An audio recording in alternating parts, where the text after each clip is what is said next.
Say that the serviceman who made this phone call,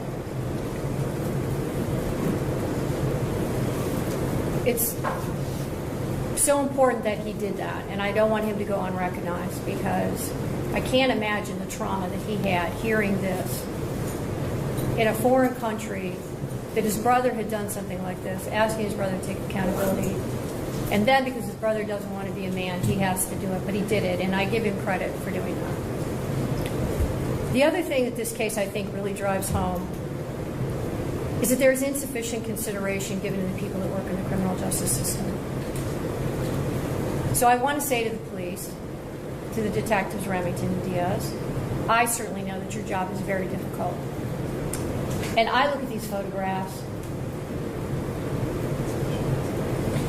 and it's very hard.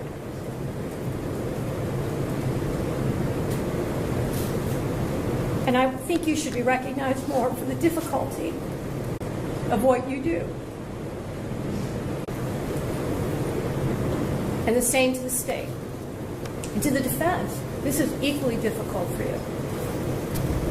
What we do every day is so hard. People don't give any of us the credit that we deserve for dealing with the horrors that are brought before us. And Mr. Rodriguez, this is a horror.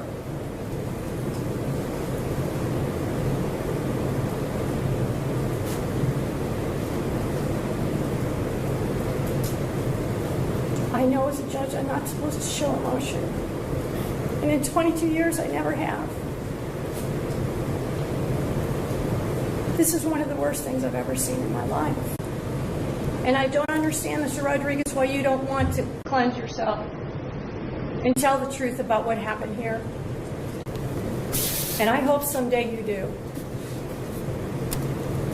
Whatever this child's life was supposed to be, you make sure it didn't happen.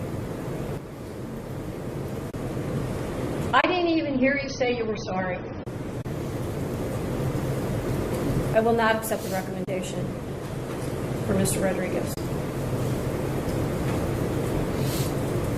These crimes are horrific.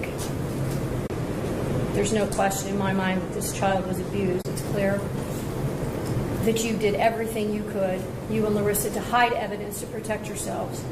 You had every opportunity at so many points to make a difference. I don't know how either one of you live with yourself.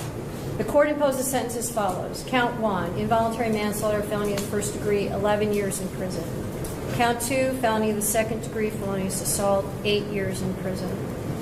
Count 3, felony of the second degree, 6 years in prison. Count 5, abuse of a corpse, felony of the fifth degree, 9 months in prison. Counts 1, 2, and 3 to be served consecutive to each other and concurrent to the sentence imposed in count 5 for a total sentence of 25 years.